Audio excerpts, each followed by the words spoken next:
Videos देखने के लिए सब्सक्राइब करें जनसत्ता.com, बेल आइकन दबाकर पाएं लेटेस्ट नोटिफिकेशन। मैं असली एंकर चैनल से पेशाज प्रिया। आज हम बात करेंगे करीब 1 साल पहले जो हमारे देश में 3 कृषि कानून लागू हुए थे।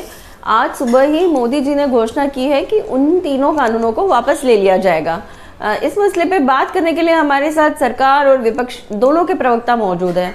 तो हम जानना चाहेंगे उनसे, पहले हम सरकारी प्रवक्ता जी से जानना चाहेंगे कि क्या कहना है उनका इस मसले पे।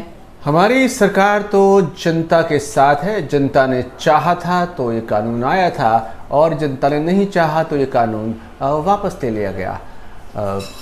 झूठ बोल रहे हैं, ये झूठ बोल रहे हैं। विपक्षी प्रवक्ता अपनी राय रख रहे हैं। अगर जनता के चाहने या ना चाहने से ही कानून आया होता तो क्या 1 साल पहले इनको जनता की समझ नहीं थी? ये ना खेती चाहते, ना कृषि चाहते, कुछ नहीं चाहते।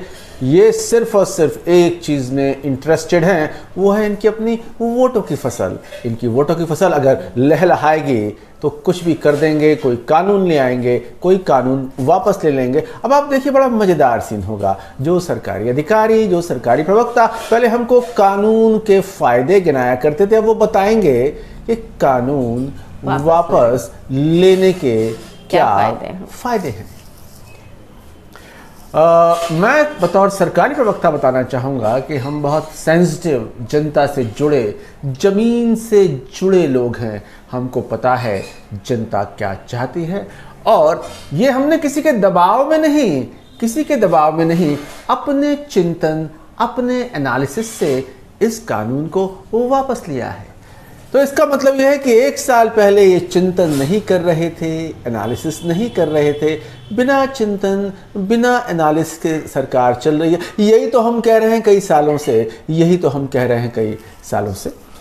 जी, इससे तो ये पता चलता है दोनों प्रवक्ताओं की बातों सुन के कि भारत एक कृषि प्रधान देश है और हमारे देश में जो सबसे महत्वपूर्ण खेती होती है वो सिर्फ वोटों की होती है। अभी हमारे पंजाब में कैप्टन अमरिंदर सिंह जो वोटों के बहुत बड़े किसान हैं, अभी खाली चल रहे हैं और बहुत संभव है कि भाजपा उनके साथ मिलकर अपने वोटों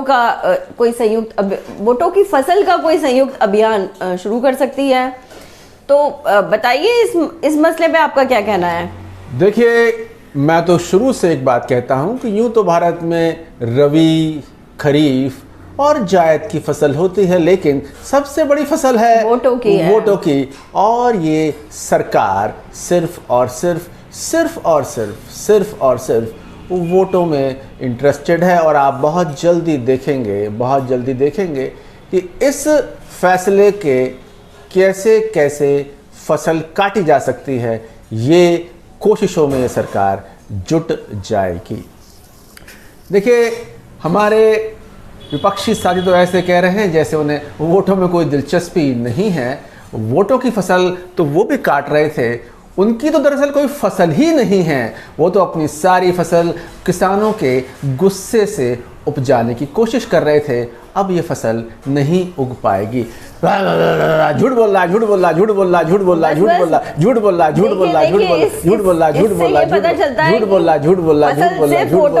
खेती सिर्फ वोटों की है। बिल्कुल, असली फसल सिर्फ और सिर्फ वोटों की है।